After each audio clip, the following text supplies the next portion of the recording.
মুসলমান বলে এক মুসলমান ভাই আরেক মুসলমান ভাইয়ের উপরে কিছু দায়িত্ব কর্তব্য আছে, একজন মুসলমানের উপরে আরেকজনের কিছু দায়িত্ব আছে। একজন আপন ভাই বিদেশ চলে গেছে, তার যতটুকু হক আছে।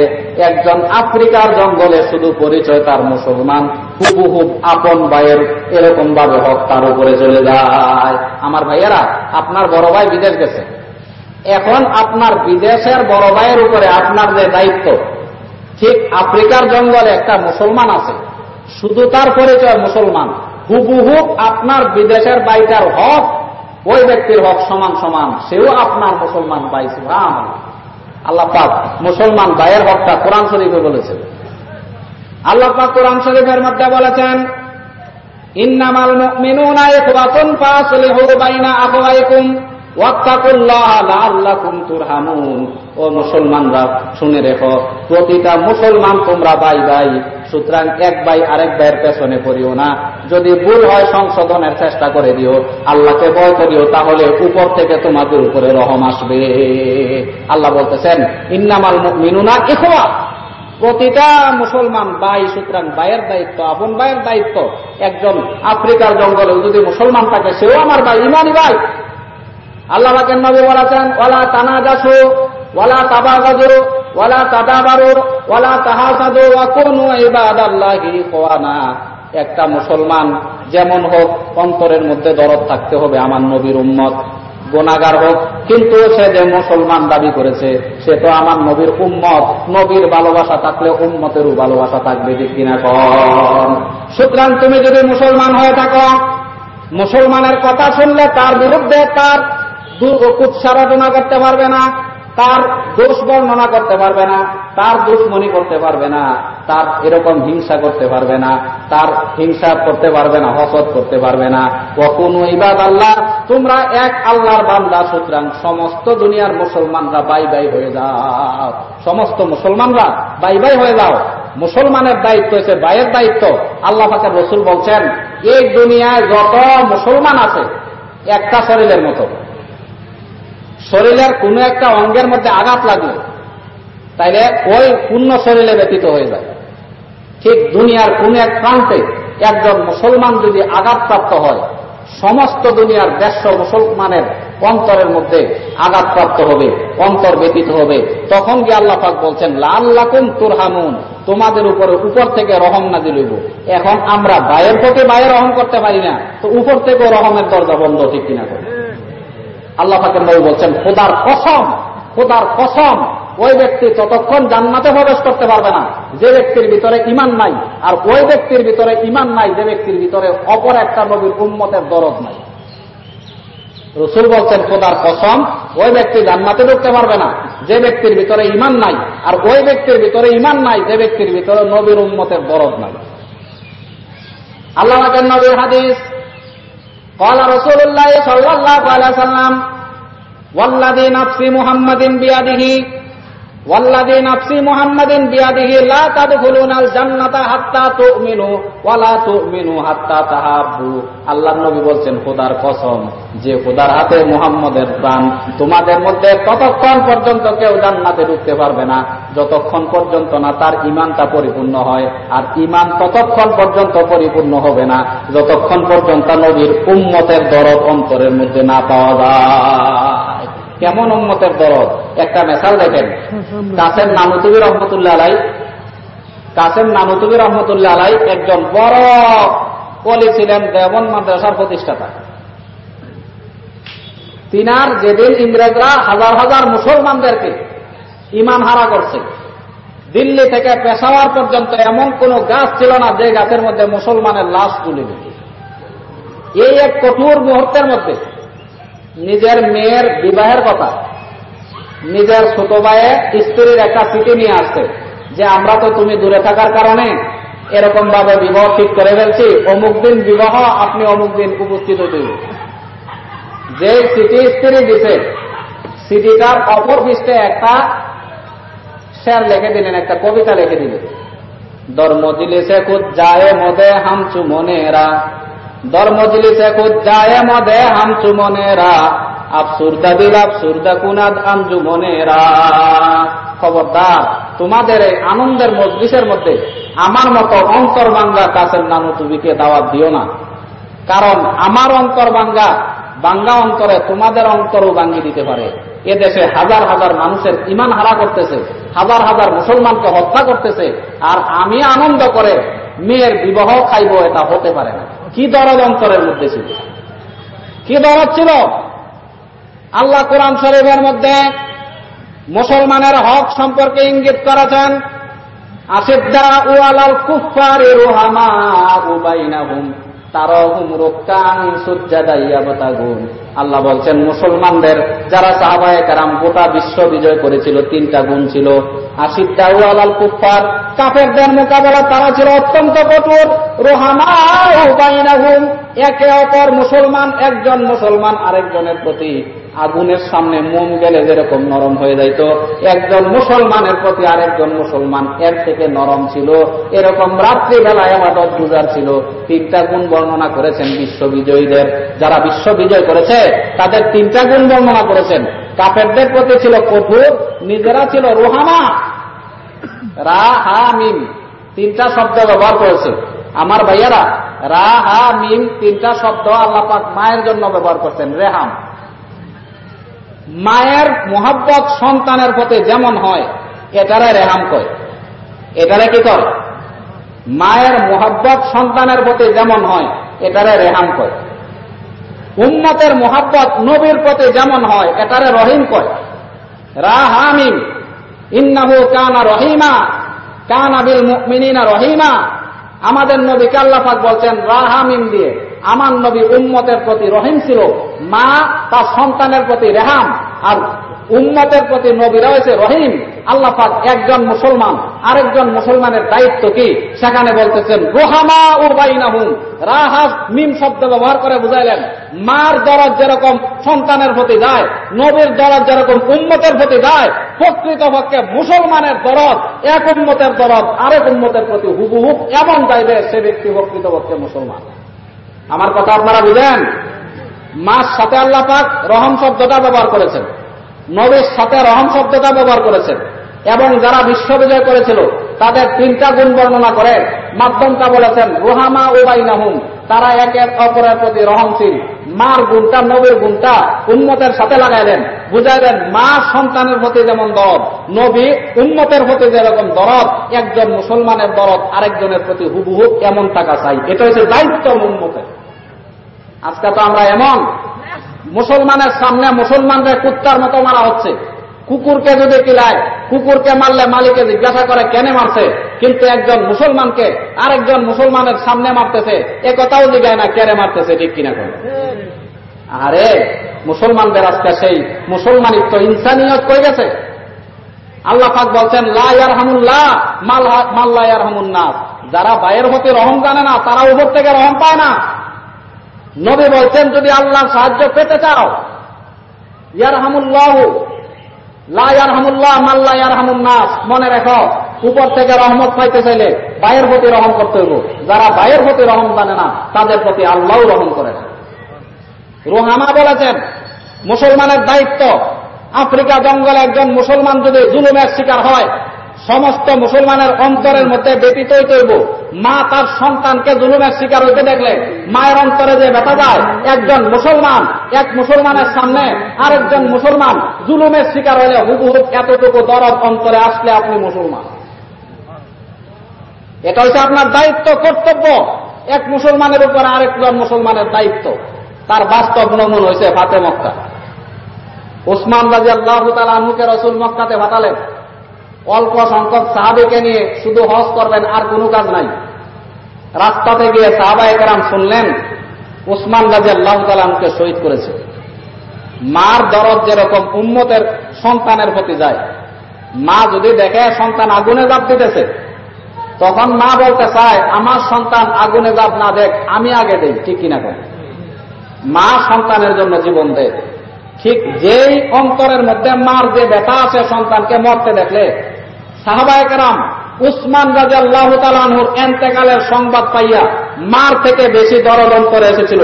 সমস্ত সাহাবায়ে কেরাম রাসূলের হাতে হাত রাখি বায়াত গ্রহণ করলেন, হুজুর আমরা এক উসমানের জন্য সবাই জীবন দিতে রাজি। আল্লাহ কোরআন শরীফের মধ্যে কি শব্দ ব্যবহার করেছে দেখেন। আল্লাহ বলছেন ইয়াদুল্লাহি ফাওকা আইদিকুম, তোমাদের সবার হাতের উপরে আল্লাহর হাত। অথচ আল্লাহ নিশ্চিত জানেন ওসমান রাদিয়াল্লাহু তাআলা শহীদ হয় নাই। আল্লাহ জানেন শহীদ হয় নাই, সবাই মৃত্যুর বায়াত নিয়েছে। আল্লাহ বলতেছেন ইয়াদুল্লাহি ফাওকা আইদিকুম, তোমাদের হাতের উপরে আল্লাহর হাত। অথচ আল্লাহ জানেন ওসমান শহীদ হয় নাই, অথচ মৃত্যুর বায়াত হইতেছে। রসুল মৃত্যুর বায়াত করতেছেন, ওসমানের মৃত্যুর প্রতিশোধ নিব। আল্লাহ কইতেছে সবার হাতের উপরে আমার হাত বায়াত গ্রহণ করলো। অর্থাৎ আল্লাহ বুঝাতে চাইলেন তোমাদের অন্তরে ওসমানের প্রতি যে ভালোবাসা, এই ভালোবাসার জজবাতের উপরে আমি আল্লাহর হাত। এই জজবাতের কারণে আল্লাহ পাক ফল ঘোষণা করে দিলেন ইন্না ফাতাহনা লাকা ফাতহাম মুবিনা, এক ওসমানের মুহাব্বতের কারণে তোমাদেরকে স্পষ্ট মক্কা বিজয় দান করলাম। তাবুকের যুদ্ধের দিন তাবুকের মধ্যে শুনেছে একজন রোমান মন্ত্রী একজন মুসলমানকে হত্যা করেছে। এমন এক মৌসুম, গরমের মৌসুম, আরবের গরম কেমন তো এটা আরবিরা ছাড়া কেউ বলতে পারে না।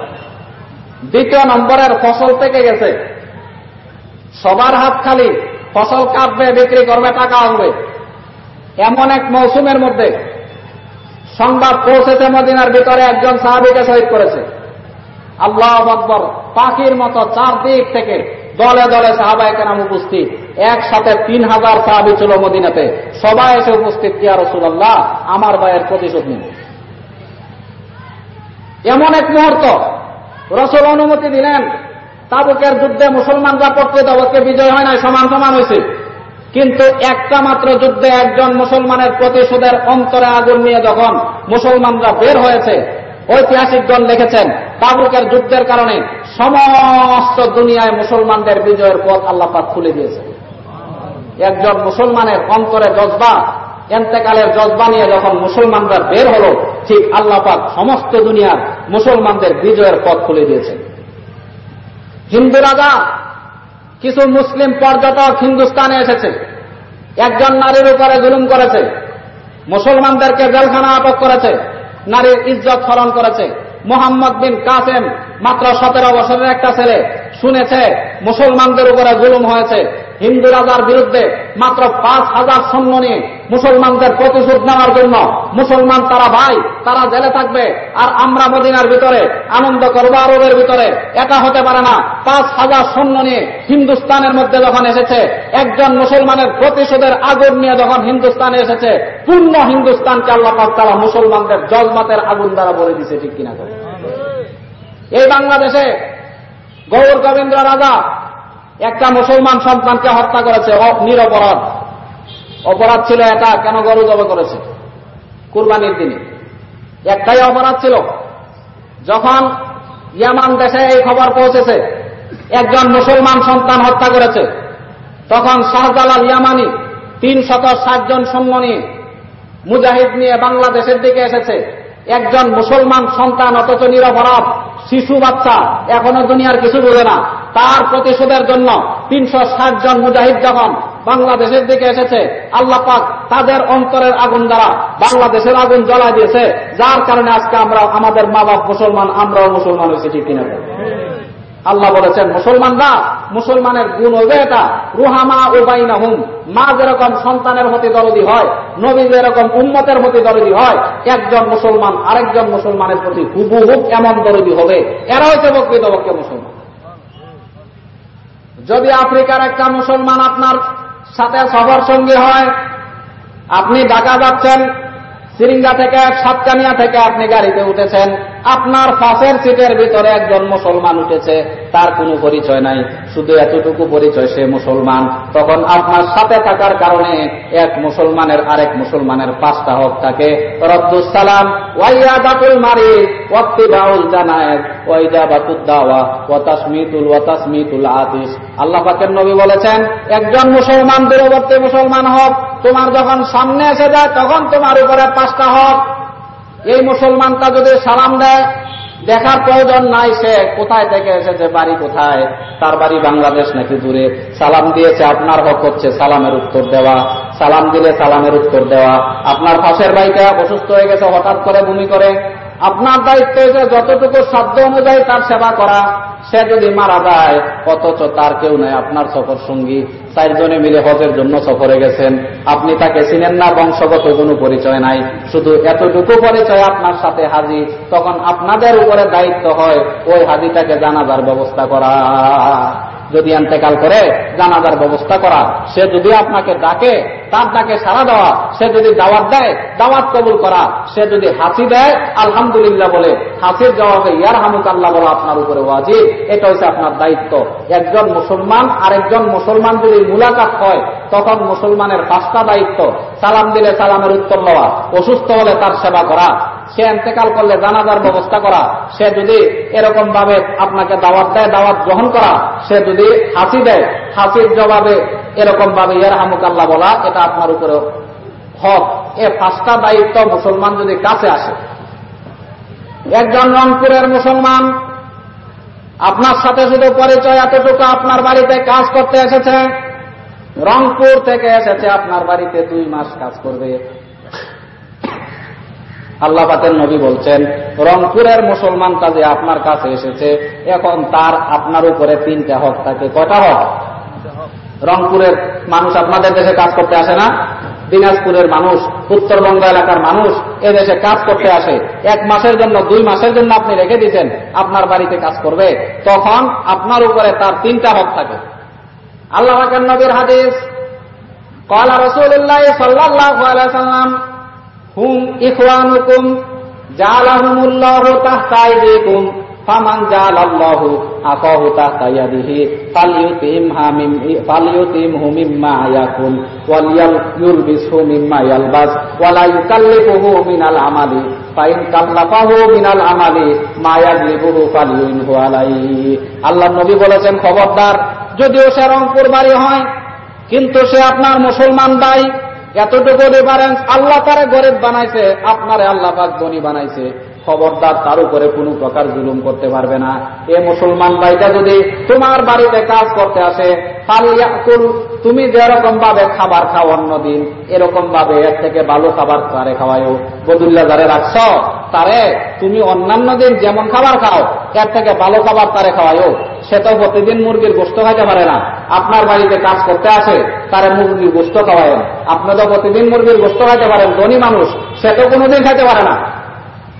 এজন্য রাসূল বলছেন আপনি যেরকম খাবার খান, দায়িত্ব হয়েছে একজন বদুল্লা আপনার বাড়িতে আইছে ওই দিন আপনি ভালো খাবারের ব্যবস্থা করেন। যদি ভালো খাবার খাওয়ান তার মনটা খুশি হইব, মালিকের টাকাও দিছে সাথে সাথে কত মূল্যবান খাবারও খাওয়াইছে, মনটা খুশি হইব। তখন আপনার দায়িত্ব হয়েছে ওই ব্যক্তিকে যেমন খাবার খান এরকম তারে ভালো খাবার খাওয়ানো। 2 নম্বর, যদি সে লম্বা সময়ের জন্য থাকে আপনি যেই মানের কাপড় পরেন তাকেও সেই মানের কাপড় কিনে দিবেন। এমন না সে গরিব মানুষ, তারে 200 টাকার শার্ট কিনে দিলেও খুশি হয়, আপনি 1500 টাকা দামের শার্ট পরেন তাকে 200 টাকা শার্ট কিনে দিলেন, এমন নয়। সে আপনার জন্য যদি 6 মাসের জন্য থাকে আপনি যেরকম দামি শার্ট কিনেন এরও একটা দামি শার্ট কিনে দিন, এত খুশি হয়ে যায় তার অন্তরটা। সে মনে মনে করবো মালিকটা কত ভালো রে, এই দামি শার্ট কোনোদিন পরার আশাও করতে পারি না, আজকে মালিকে আমার দামি শার্ট পরাইছে, ঠিক কিনা? রাসূল বলছেন তোমার দায়িত্ব হইছে তুমি যেই মানের কাপড় পরো তারও সেই মানের কাপড় পরাই।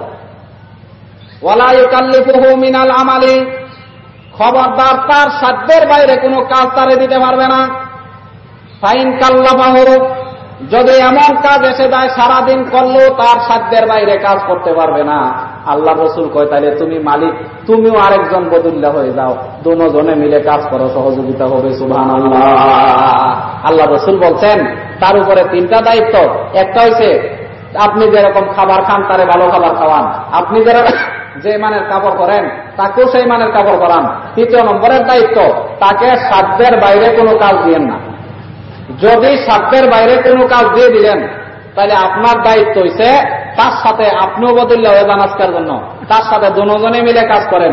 যে কাজটা 2 জনে করবেন তাহলে ওইটার মধ্যে বরকত হইব, 2 জনে করলে তার যে কষ্ট হইতো কষ্টটা থেকে সে বাঁচবে, ঠিক কিনা? আল্লাহ পাকের নবী বলছেন এখন মালিকের দায়িত্ব হইছে বদুল্লাহ যখন বদুল্লাহর কাজ পূর্ণ করেছে মালিকের দায়িত্ব হইছে আতুল আজিরা আজরাহু ক্বাবলা ইয়াদুফা রকা, ও মালিক খবরদার, সে গরিব মানুষ, দিন আনে দিন খায়, সে যে কাজ করেছে তার গাম শুকানোর আগে আগে তার বিনিময়টা তুমি তারে দিয়ে দিও। নবী বলেছেন কিয়ামতের ময়দানে নবী 3 শ্রেণীর ব্যক্তির বিরুদ্ধে নিজে আল্লাহর আদালতে নালিশ করবেন। 3 শ্রেণীর ব্যক্তির বিরুদ্ধে, ওই ব্যক্তি যে ব্যক্তি বদুল্লার কাজ পুরা করছে, মালিকে টাকা দিতে ঘুরাইছে, কাল কিয়ামতের ময়দানে আল্লাহর নবী তার বিরুদ্ধে সাক্ষী হবেন। আল্লাহ পাক, এই উম্মতটাকে তুমি গরিব বানাইছ, এই উম্মতটা তার বাড়িতে কাজ করতে, তার উপরে রহম করতে, তার জমি চাষ করে দিছে, কিন্তু এই ব্যক্তি তার পাওনা দিতে টাল বাহানা করছে। নবী যদি আপনার বিরুদ্ধে দাঁড়ায়, বাঁচার কোন পথ আছে? আল্লাহ পাকের নবীর হাদিস, قال رسول الله صلى الله عليه وسلم ثلاثة أنا خصمهم يوم القيامة رجل أعطى ثم غدر ورجل باع حرا فأكل ثمنا ورجل استأجر أجيرا فاستوفى منهم ولم يؤت أجرا। আল্লাহ পাকের নবী বলছেন 3 শ্রেণীর ব্যক্তির বিরুদ্ধে আমি আল্লাহ কিয়ামতের ময়দানে তার বিরুদ্ধে নালিশ করব আল্লাহর আদালতে। প্রথম ওই ব্যক্তি যে ব্যক্তির কাছে আমানত রেখেছে, আমানত অস্বীকার করে দিয়েছে, যে আমানত রাখে নাই। দ্বিতীয় নম্বরের ওই ব্যক্তি যে ব্যক্তি কোন মুসলমান আজাদ সন্তান নিয়ে বিক্রি করে ফেলেছে। আমাদের দেশে সন্তান এরকম হারা যায়, নিয়ে বিক্রি করে, কেমন সূরা কারবারিওয়ালারা আছে না? ওই ব্যক্তির বিরুদ্ধে আল্লাহ নবী কিয়ামতের দিন আল্লাহর আদালতে নালিশ করবেন। তৃতীয় নম্বর বদুল্লার কাজ পুরা করছে, মালিকে তার পাওনা পুরোপুরি দেয় নাই। একজন চোর মুসলমান সন্তানকে যদি উঠায়া নিয়ে বিক্রি করে, যে অপরাধ। আল্লাহ রসুল বুঝাইতে চাইলেন মালিকে যদি বদুল্লার পাওনা পুরোপুরি না দেয় সমান অপরাধ। এজন্য বদুল্লার দায়িত্ব মালিকের উপরে 3টা, যেরকম কাপড় পরবে এরকম কাপড় পরানো, যেরকম খাবার খাবে এরকম খাবার খাওয়ানো, তার সাধ্যের বাইরে কাজ না দেওয়া। বদুল্লা যখন কাজ পুরা করলো, মালিকের দায়িত্ব হচ্ছে তার পাওনা দিয়ে দেওয়া। এখন দ্বিতীয় নম্বর, একজন মুসলমান, আপনার আশপাশে যতগুলি বাড়ি আছে তারাও মুসলমান, তাদেরকে হাদিসের ভাষায় পড়ছি বলে যার বলে, আল্লাহর নবী বলেছেন একজন মুসলমান আপনি, আপনার দায়িত্ব এখানে শেষ নয়, আপনার পাশের যে মুসলমানরা আছে তাদের উপরেও আপনার দায়িত্ব আছে, তাদের উপরেও আপনার দায়িত্ব আছে, কর্তব্য আছে। খবরদার আপনার কর্তব্যের মধ্যে যেন ঘাটতি না আসে। আল্লাহ রসুল বলেছেন খোদার কসম ওই ব্যক্তি ইমানদার নয়, খোদার কসম ওই ব্যক্তি ইমানদার নয়, খোদার কসম ওই ব্যক্তি ইমানদার নয়। সাহাবায়ে কেরাম বলল, ইয়া রাসূলুল্লাহ, ওই ব্যক্তিটা কে? আল্লাহ রসুল বলেছেন যে মুসলমানের হাতে অন্য পড়শিরা কষ্ট হয়, যে মুসলমানের হাত পাতেয়া অন্য মুসলমান কষ্ট হয়।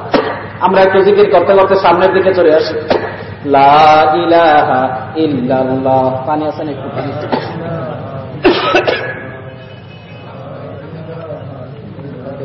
আসলো।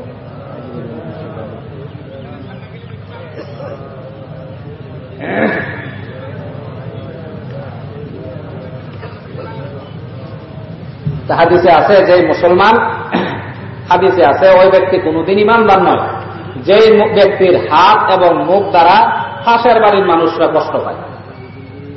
আল্লাহ পাকের নবীর হাদিস, قال رسول الله صلى الله عليه وسلم والله لا يؤمن والله لا يؤمن والله لا يؤمن। আল্লাহ পাকের নবী বলেছেন খোদার কসম ওই ব্যক্তি ইমানদার নয়, খোদার কসম ওই ব্যক্তি ইমানদার নয়, খোদার কসম ওই ব্যক্তি ইমানদার নয়। কিলা মান ইয়া রাসূলুল্লাহ। সাহাবায়ে কেরাম বললেন, ইয়া রাসূলুল্লাহ, ওই ব্যক্তিটা অপরাধীটা কে? আল্লাহ রসুল বলছেন এরকম যে ব্যক্তির হাত মুখ দ্বারা পাশের পড়শিরা কষ্ট পায়। হাদিসের মধ্যে আছে একদিন রসুল বসা, এমন সময় একটা মহিলা সম্পর্কে সাহাবায়ে কেরাম আসছে, হুজুর ইন্না ফুলানাতাম তাসুমুন নাহার ওয়া তাকুমুল লাইল হিয়া সিয়াতুল খুলক তুজি জিরানাহা বিলিসানিহা। ইয়া রাসূলুল্লাহ, পাশের বাড়িতে একটা মহিলা আছে, সারা রাত নফল ইবাদতের মধ্যে কাটায় দেয়, সারাদিন রোজা রাখে, কিন্তু তার এতটুকু সমস্যা, পাশের মানুষেরা তার প্রতি নারাজ, সে মানুষকে পড়শিদেরকে কষ্ট দেয়।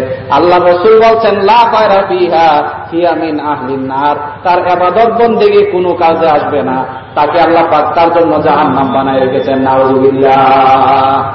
কিছুদিন পরে ওই সাহাবায়ে কেরামি বসা আরেকজন ব্যক্তি সম্পর্কে এসেছে, ইয়া রাসূলুল্লাহ, অমুক একজন ব্যক্তি শুধু 5 ওয়াক্ত নামাজ পড়ে, রোজার দিনে রোজা রাখে, নফল ইবাদতের মধ্যে গুরুত্ব দেয় না, কিন্তু ব্যক্তিটা এত ভালো, গ্রামের মানুষ 10 মানুষ তাকে ভালো বলে, গ্রামের মানুষ কয় ছেলেটা চরিত্রবান, ছেলেটা খুব ভালো, তার গুণ সম্পর্কে গ্রামের মানুষ এরকম ভাবে আলোচনা করে। আল্লাহ রাসূল বলছেন আল্লাহ পাক তার জন্য জান্নাত ওয়াজিব করে রেখে দিয়েছে।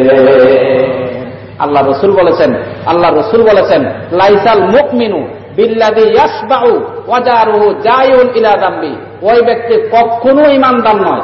লাইসাল মুমিন, কখনো ওই ব্যক্তি ঈমানদার নয় যে ব্যক্তি পেট পুরে খানা খাইছে, তার পাশের বাড়ির সুটকাগুলি অনাহারে কাঁদতে কাঁদতে ঘুমাইছে। সে মুসলমান নয়, মুসলমানের গুণ এমন না, সে কখনো মুসলমান হতে পারে। যে ব্যক্তি পেট পুরে খাবার খাইছে, পাশের বাড়ির প্রত্যেক মানুষের বাচ্চাগুলি না খাইয়া ঘুমাইছে, আল্লাহ রাসূল কখনো ওই ব্যক্তি মুসলমান হতে পারে না। নবীর আদর্শতা এমন ছিল, একবার নবী ঘরের মধ্যে বসা, এক ভিক্ষুক এসেছে, ইয়া রাসূলুল্লাহ আমার বাড়িতে আজকে খাবার মতো কিছু নাই। ঘরের ভিতরে রাসূল গিয়ে দেখলেন দেওয়ার মতো কোনো জিনিস নাই।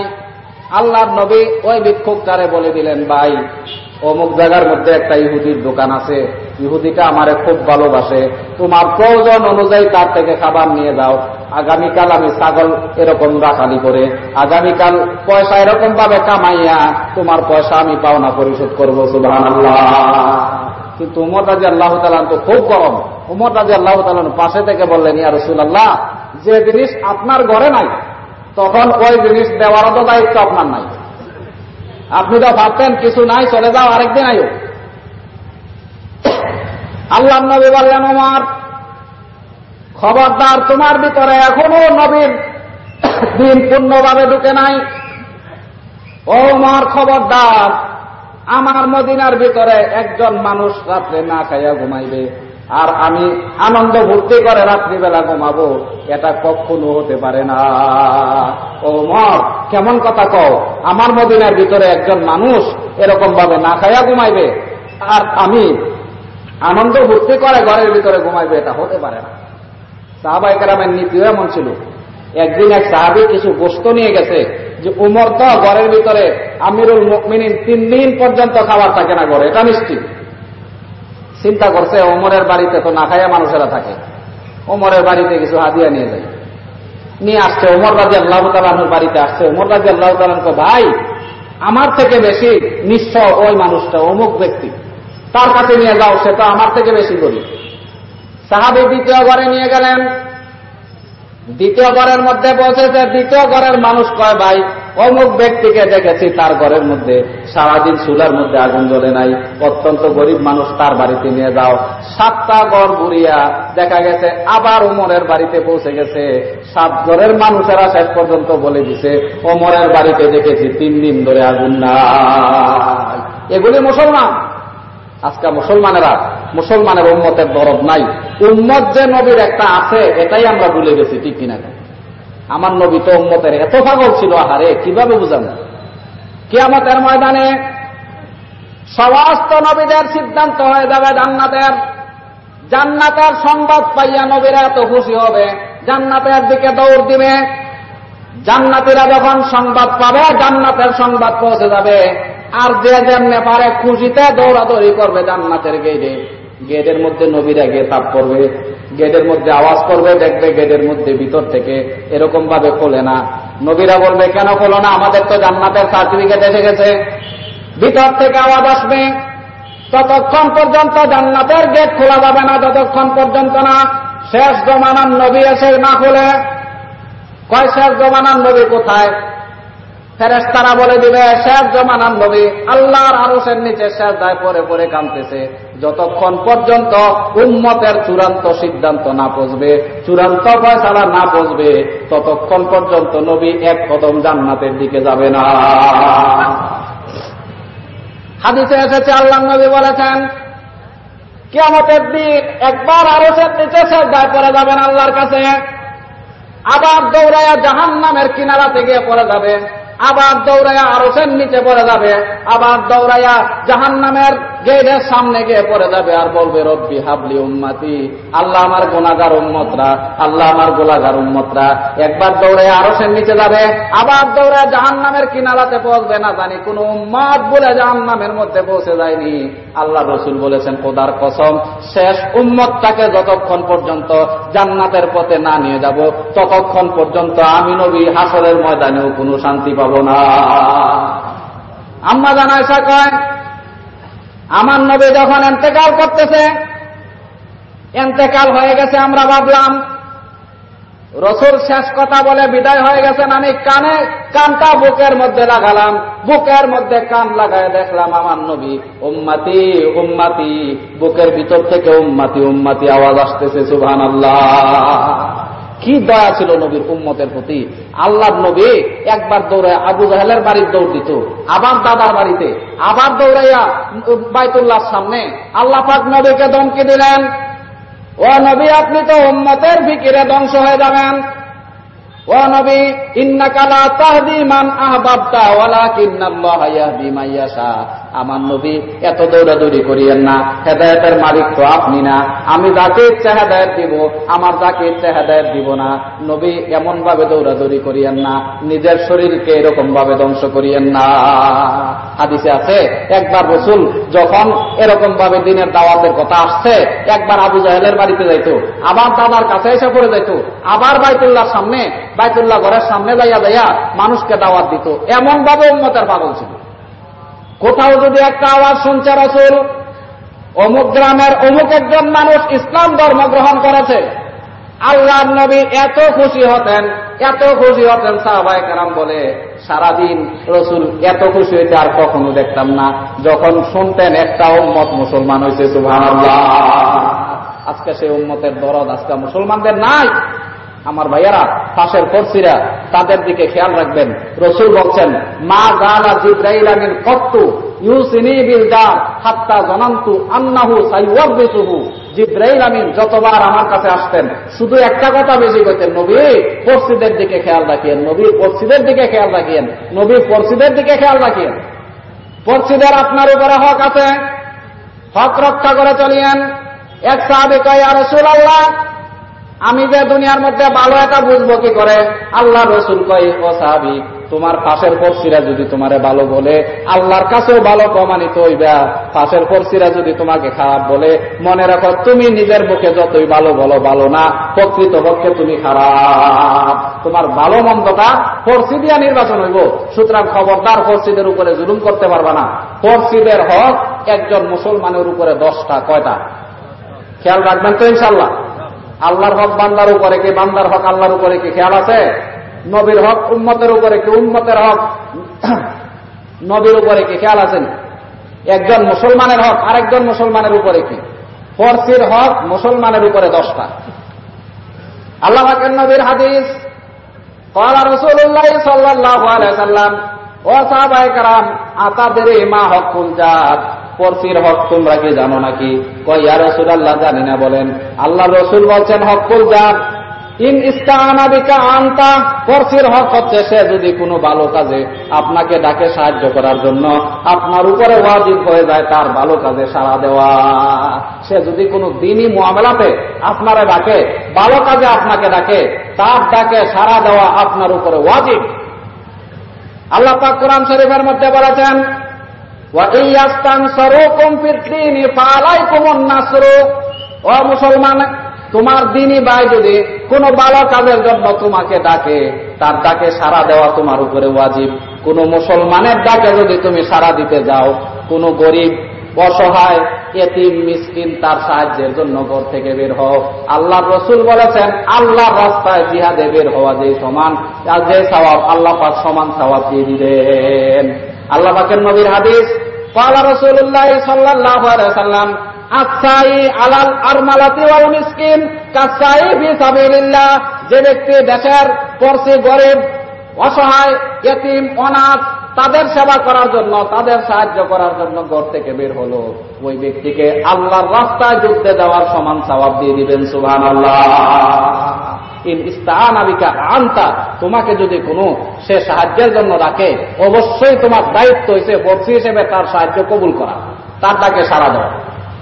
ওয়াইন ইস্তাকরা যাকা আকরাজতা, সে তোমার কাছে যদি কোনোদিন অসহায় হইয়া তোমার কাছে করজ চায় সামান্য টাকা, তখন না করে দিও না, অবশ্যই তাকে করজ দিয়ে দিও। হাদিসে আছে যে ব্যক্তি করজ দেয় কিন্তু ফরসি ইচ্ছা করে হোক অনিচ্ছা করে হোক তার টাকাটা দিতেছে না, ঘুরাইতেছে, এ ব্যক্তি ফরসির সাথে রাগ করে না, খারাপ ভালো ব্যবহার করে না। ওই ব্যক্তি ফরসিকে এরকম ভাবে যদি প্রকৃত পক্ষে ফরসিটা গরিব দিতে পারতেছে না, সে কিছু টাকা মাফ করে দিতে, ভাই তুমি তো দিতে পারো না, এত টাকা মাফ করে দিলাম, বাকিটা তুমি দিয়ে দাও। হাদিসে আছে তার উপরে এতটুকু রহম করার কারণে কিয়ামতে আল্লাহ পাক আপনাকে আরশে আজিমের নিচে ছায়া দিবে। আল্লাহ পাকের নবীর হাদিস, ক্বালা রাসূলুল্লাহ সাল্লাল্লাহু আলাইহি সাল্লাম, মান আনজারা মুসিরান আও ওয়াযাহু আনহু আযাল্লাহুল্লাহু ফি যিল্লিহি ইয়াওমা লা যিল্লা ইল্লা যিল্লুহু। আল্লাহর নবী বলেছেন, যে ব্যক্তি কোন একজন মুসলমানকে ধার দিল, কোন একটা পড়শিকে ধার দিল, ওই পড়শিটা গরিব, তার টাকা দিতে পারতেছে না, পাওনা দিতে পারতেছে না, সে কিছুদিন পর্যন্ত পিছাই দিছে, ভাই এ মাসে পারো না সামনের মাসে দিও, তার সাথে কোনো খারাপ ব্যবহার করে নাই। অথবা প্রকৃতপক্ষে দিতে পারতেছে না, বলে দিছে, ভাই যেহেতু দিতে পারো না এত টাকা তোমারে কমাই দিলাম। আল্লাহ পাক তাআলা কিয়ামতের দিন তাকে আরশে আজিমের নিচে ছায়া দিয়ে দিবেন।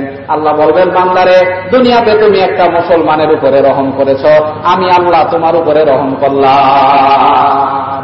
ওয়াইদা ইস্তাকারা উত্তা আলাইহি, সে যদি ফকির হয়ে যায়, আগে ধনী ছিল কিন্তু এখন তার বাড়িঘর এত ফকির হয়ে গেছে আপনার দিকে মুহতাজ, তখন আপনি জান মাল দিয়ে তার সাহায্যের চেষ্টা করা। হাদিসের মধ্যে আছে যে ব্যক্তি ধনী হওয়ার চেষ্টা করে তিন নিয়তে, কয় নিয়তে? কিয়ামতের দিন সবচেয়ে বড় নেককার হিসেবে উঠবে। তিন নিয়তে যে ব্যক্তি ধনী হওয়ার চেষ্টা করে কিয়ামতের দিন সবচেয়ে বড় নেককার হিসেবে উঠবে, তার চেহারা পূর্ণিমা চাঁদের মতো চকমক করবে কিয়ামতের দিন। আল্লাহ পাকের নবীর হাদিস, ক্বালা রাসূলুল্লাহ সাল্লাল্লাহু আলাইহি সাল্লাম, ক্বালা রাসূলুল্লাহ সাল্লাল্লাহু আলাইহি সাল্লাম, মান তালাবাদ দুনিয়া হালালান ইস্তিফাফান আনিল মাসআলা ওয়া সায়ান আলা আহলিহি ওয়া তাআত্তুকান আলা জারি, যে ব্যক্তি তিন নিয়তে হালাল রুজি রোজগার করবে, আমি যেন কোনোদিন মুহতাজ না হয়ে যাই, আমি যেন অন্যের হাতে কোনোদিন হাত পাততে না হয়, ভিক্ষা করতে না হয়। দ্বিতীয় নম্বরের টাকা পয়সা কামাইয়া আমার সন্তান সন্ততিকে যদি আমি শিক্ষায় শিক্ষিত করি, সন্তানরা দেশে দেশের খেদমত করবে। তৃতীয় নম্বর, টাকা পয়সা যদি হয় আমার আত্মীয় স্বজন পাড়া প্রতিবেশীকে আমি সাহায্য করতে পারবো। এই তিনটা নিয়তে যদি কেউ ধনী হয়, আল্লাহ বলছেন কিয়ামতের দিন ওই ব্যক্তি সবচেয়ে বড় নেককার হিসেবে উঠবে। তিনটা নিয়তে আমার যদি ধনী হই তাহলে মানুষের কাছে হাত পাততে হইতো না, এরকম হাত পাতলে মানুষে এরকম খারাপ বলা কয়, এজন্য আমি যাতে করে কোনো মানুষের কাছে ভিক্ষা না করি। দ্বিতীয় নম্বরের, আমি যদি ধনী হই আমার সন্তানদেরকে সুশিক্ষায় শিক্ষিত করাবো, আমার সন্তানদেরকে আমি এরকম ভাবে দিন শিক্ষা দিব, আমার সন্তানদেরকে ভালো বানাবো, দেশ দেশের খেদমত করবে। তৃতীয় নম্বর, আমি যদি ধনী হই তাহলে আমার পাড়া প্রতিবেশী যারা গরিব আছে তাদের উপরে সাহায্য করব। এ তিন নিয়তে যদি সে ব্যক্তি ত্যাগ আমায়, আল্লাহ পাক তারে সবচেয়ে বড় নেককার হিসেবে কিয়ামতে উঠাইবেন। তো আল্লাহ পাকের রাসূল বলছেন, ওয়াইদা ইফতাকারা উত্তা আলাই, সে যদি ফকির হয়ে যায় তোমার ফকিরটা তারে সেবা করা। ওয়া ইন মারিজা উত্তা, ফাঁসের পড়ছি সারা জিন্দেগিতে দুইজন দুশ্মন ছিল, এখন ফাঁসের পড়ছিটা হঠাৎ করে শুয়ে গেছে, মর্যে মৌতে লিপ্ত হয়ে গেছে, এখন আপনার দায়িত্ব হয়েছে, যদিও দুশ্মনী করেছেন মায়ে মায়ে থাকলে ঝগড়া হয়, আপনার দায়িত্ব হয়েছে সব দুশ্মনী ত্যাগ করে তার ইন্তেকালের আগে তার ডাকে সাড়া দেওয়া, তারে দেখতে যাওয়া, তার এরকম ভাবে খেদমত তাওয়াজু করা, এটা আপনার দায়িত্ব। হাদিসে আছে কোন ব্যক্তি যদি এরকম ভাবে পড়ছে, একটা অসুস্থ হয়েছে, ঘর থেকে সকালবেলা দেখতে গেছে ৭০,০০০ ফেরেশতা তার জন্য মাগফিরাতের দোয়া করতে থাকে সুবহানাল্লাহ, রাত্র পর্যন্ত। কোন ব্যক্তি পাশের বাড়ির একজন অসুস্থ হয়েছে, রাত্রিবেলা তাকে দেখতে গেছে, ওই সময় থেকে নিয়ে সকাল পর্যন্ত ৭০,০০০ ফেরেশতা এই ব্যক্তির জন্য দোয়া করে, আল্লাহ যে ব্যক্তি তোমার একটা অসহায় বান্দাকে দেখতে গেছে, আল্লাহ তার তুমি রহম করো, তার গুনাহ মাফ করে দাও। আল্লাহ পাকের নবীর হাদিস, ক্বালা রাসূলুল্লাহ সাল্লাল্লাহু আলাইহি সাল্লাম, মা মিন মুসলিমিন ইয়াউদু মুসলিমান গাদওয়াতান ইল্লা সাল্লা আলাইহি সাবউনা আলফা মালাক। যে ব্যক্তি একজন মুসলমানের সেবা করতে অসুস্থ মুসলমানকে দেখতে গেল, ওই ব্যক্তির জন্য 70,000 ফেরেশতা মাগফিরাতের ফেরেশতা তার জন্য মাগফিরাতের দোয়া করে। ওই ব্যক্তি যদি বিকালবেলা এরকম ভাবে দেখতে যায়, সকাল পর্যন্ত 70,000 ফেরেশতা তার জন্য মাগফিরাতের দোয়া করে। ওই ব্যক্তি যদি সকালবেলা দেখতে যায়, বিকাল পর্যন্ত 70,000 ফেরেশতা তার জন্য মাগফিরাতের দোয়া করে। সুবহানাল্লাহ। তাহলে পড়ছি যদি অসুস্থ হয়ে যায়, তার সেবাতে দেখতে যাওয়া, এটা আপনার দায়িত্ব হক, না হয় আল্লাহর কাছে তো রাখেন। ৫ম নম্বরের ওয়াইন মাতা ইত্তাবাতা জানাজা, যদি কোন পড়ছি ইন্তেকাল করে, আপনার সুযোগ হলে তার জানাজায় শরীক হওয়া। হাদিসের মধ্যে আছে, কোন একজন ব্যক্তি পাশের পড়ছি একটা মারা গেছে, তার জানাজায় শরীক হয়েছে, আল্লাহ পাক তার প্রতি খুশি হইয়া 1 কিরাত সওয়াব আল্লাহ পাক তাকে দান করে দেন। আল কিরাত মিসলু ওহুদিন ফিল মিজান, মিজানের পাল্লাতে এক একটা কিরাত ওহুদ পাহাড় পরিমাণ সওয়াব হবে। সুবহানাল্লাহ। যে ব্যক্তি পাশের একটা মুসলমান ইন্তেকাল করেছে, তার জানাজায় শরীক হয়েছে, আল্লাহ পাক তাকে 1 কিরাত সওয়াব দিবেন। আর যদি জানাজায় শরীক হয়েছে এবং তার দাফন কাফনেও শরীক হয়েছে, তার কবর পর্যন্ত গিয়ে মাটি দিছে, আল্লাহ পাক তার আমল নামায় 2 কিরাত সওয়াব দিয়ে দেন। এক কিরাত বহুত পার পরিমাণ সওয়াব হবে। সুবহানাল্লাহ। ওয়া ইন মারিদা উত্তারালাই ওয়া ইন মাতা ইত্তাবাতা জানাজাতা ওয়া ইন আসাবাহু খায়রুন হান্নাতাহু, যদি তোমার পাশের বাড়ির পড়শিটা যদি কোনো খুশি হয়, তার খুশিতে আপনি খুশি হওয়া। ও পাশের বাড়ির পড়শির ছেলে একটা মেট্রিক পাস করেছে, তার ঘরে খুশি, সুতরাং পাশের পড়শিদের দায়িত্ব হয়েছে তারাও খুশি হওয়া, ছেলেটা মেট্রিক পাস করেছে। পাশের বাড়ির পড়শিরা যদি দুঃখিত হয়, ইন আসাবাতহু মুসিবাতুন আযযাইতাহু, তার দুঃখে তুমিও দুঃখিত হইতে হইব। সে যদি কোনো বালা মুসিবতে পড়ে, তুমি হাসতে পারবা না, ঠাট্টা বিদ্রুপ করতে পারবা না, তার দুঃখে দুঃখিত হইতে হইব। হাদিস শরীফের মধ্যে এসেছে, কোন পড়শির উপরে বালা মুসিবত আসছে, আরেকজন ধনী মানুষ ওই পড়শিটাকে দেখে হাসতে মুশকি আসছে, তার উপরে কুৎসা রচনা করেছে, আল্লাহ পাক তাআলা ওই ধনীটাকে একদিন ওই বালা মুসিবত তাকে দিবেন, তার বালা মুসিবতে অন্য মানুষরা তারে দেখে হাসবে। হাদিসের মধ্যে কোথাও বলে দিছে, কোন ব্যক্তি একটা বালা মুসিবতে পড়ে গেছে, তারে দেখে আরেকজন ব্যক্তি খুব শান্তিতে আছে, সে তারে দেখে ঠাট্টা করছে, বিদ্রুপ করছে, অথবা তার দুঃখের সময় সে আনন্দ করছে, আল্লাহ পাক তাআলা তাকেও একদিন এই দুঃখের মধ্যে পালাইয়া আরো মানুষের দ্বারা হাসাইবে।